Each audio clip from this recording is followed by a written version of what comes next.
I just have to say one thing. I know we've been talking about this Rodgers story at nauseum, but nothing was worse when Brett Favre's retirement. I was at NFL Network at the time. Do you remember how long that dragged out for? It was like the Brett Favre saga every single day. He's unretiring, retiring, etc. Just had to get that off my chest. Max, if he leaves Green Bay, is Rodgers under the most pressure? Is it like chip or bust for him? Easily. Yeah, and it's Tom Brady's fault because Tom Brady reset the bar. Once upon a time, toward the end of a guy's career, they could go and just have a little playoff success. Joe Montana went to the AFC Championship game with the Chiefs. Oh, look at that. Montana's so great. It's not just Bill Walsh, right? And you could see other guys. Then Peyton Manning kind of raised the bar. Because Peyton Manning goes to the Broncos off an injury. And in 4 seasons, he goes to 2 Super Bowls and wins one at the very end. But when he was great, they didn't have a defense. Then Tom Brady raised the bar again. Because Tom Brady chooses his team and wins the Super Bowl year 1 and goes through Aaron Rodgers to do it, who to my eye has always been a superior player, right? Now, here's the thing about Rodgers. Brady, a lot of these guys, they leave because they're getting older. You have Steve Young in the wings. Okay, get rid of Montana. Peyton's coming off a neck injury. We just drafted Andrew Luck. All right, in Brady's case, they're moving on, and he don't want to commit the money and getting older, whatever. Falling off he chooses his team. That's right. He chooses his team. But Aaron Rodgers has been to 2 NFC championship games under Matt LaFleur. And the first year, he's figuring it out. The second year, he knows the system now. He just won MVP, 48 touchdowns, 5 interceptions, right? So they have a great team. Packers are loaded. Packers are if you took all the quarterbacks off teams and looked at the rosters, Packers have one of the better rosters in the NFL. If you took every quarterback off every team, they're good on both sides of the ball. He's knocking on the Super Bowl door, and he wants to go somewhere else, and he gets to choose? Well, if he chooses where he goes, boy, he better win the Super Bowl. Tom Brady just did. The stakes are high. He'd be the quarterback under the most pressure in the NFL next year. Max, you got it halfway right when you're talking about quarterbacks changing teams. But with Tom Brady and Aaron Rodgers, we saw the juxtaposition of when an organization goes all in to support their quarterback versus when an organization doesn't. We saw that in the NFC Championship game play out. With Jason Light and Bruce Arians, they gave Tom Brady whatever he wanted, including going out and signing Antonio Brown. With Aaron Rodgers, what did the Packers organization do? They drafted his successor in the first round. No, I'm saying if he's traded. No, traded. I understand that, and I'm getting to that point. If he's traded, the reason why Aaron Rodgers wants out of Green Bay is because he's not supported properly by the organization, which is why he wouldn't be under the most pressure. Everybody would understand it if Aaron Rodgers wanted to get out just because of how the Packers have tried to dictate to him. The previous drafts, after they drafted Jordan Love, the previous 8 drafts, all defensive guys, all guys that couldn't directly impact Aaron Rodgers' production on the offensive side. So I can understand why Aaron Rodgers would want out, which is why he's not going to be under the most pressure if he decides to shoot his way out of Green Bay. If he decides to leave, he's not under the most pressure. The quarterback that is under the most pressure is Matt Stafford.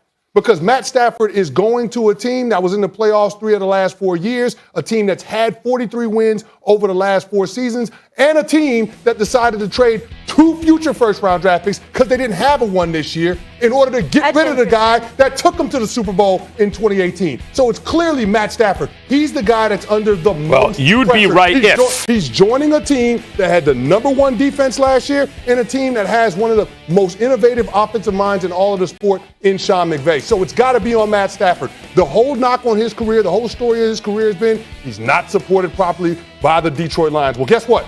That excuse is gone now for Matt Stafford.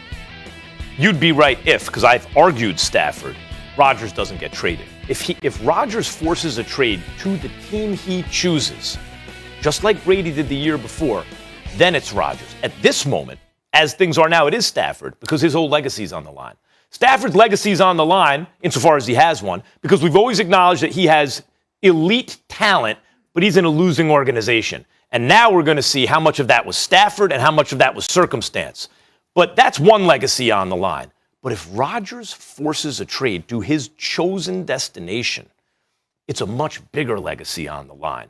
In the sense that, well, Brady had Belichick all those years. Mike McCarthy was a nice coach in his day. He won Belichick. The Packers were a well-run organization. They weren't the Patriots. If Rodgers had Brady's situation, he'd have all the rings. Then Brady gets traded, right? Chooses a team, signs with the Bucs.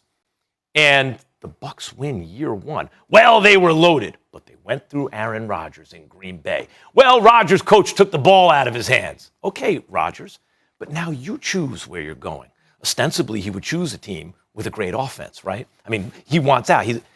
Now the pressure's on Rodgers. He was on a team knocking on the Super Bowl door, 2 13-win seasons, 2 NFC championship appearances at least, and they just drafted a quarterback. They're not spending any more draft picks on quarterbacks anytime soon. He was in a great situation to compete for a Super Bowl every year. He chose out. Brady did it. What are you going to do, Aaron Rodgers? It's a bigger legacy than Stafford's on the line if he forces a trade. Max, I hear where you're coming from, but here's where I will disagree. If you're Aaron Rodgers and you've tried to get the organization to come around to doing what you feel like they need to do in order for you to take this team to the next level, at some point you're going to stop trying to run through that door and you're going to try to find another door to open. And I think that could be where Aaron Rodgers is getting to if the Packers don't make some serious concessions. So again, if it comes down to Aaron Rodgers trying to force his way out of town, I don't think anybody's going to hold it against Aaron Rodgers, even if he doesn't go somewhere and win a championship, because people will look at the Packers organization as malpractice for trading a guy coming off of an MVP season. I have a thought experiment I'd like to do. Let's pretend Aaron Rodgers stays in Green Bay. Who's the biggest threat to the Bucs in the NFC? The biggest threat to the Bucs in the NFC would be the Packers if Rodgers stays in Green Bay. Yeah. I mean, they were the biggest threat this year. The Packers had real chances to win that game, and part of it was on Rodgers. He had daylight to the end zone. He chose not to run the ball. And had he run the ball, you mean to tell me he gets to the 2 or the 1, they're not going to go for it on 4th?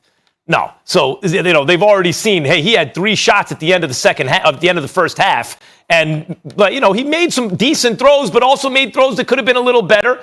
And they didn't get anything done. Maybe that was on Coach's mind when he blundered to take the ball out of Rodgers' hands. But they had chances to win last year.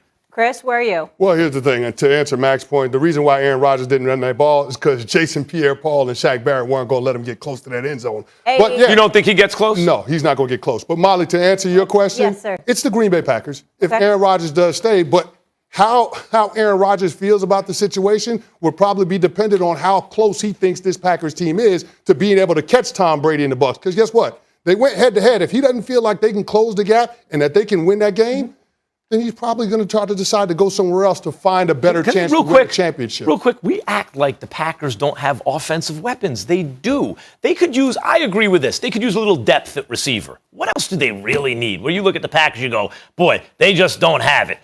Can they run the ball? They can't.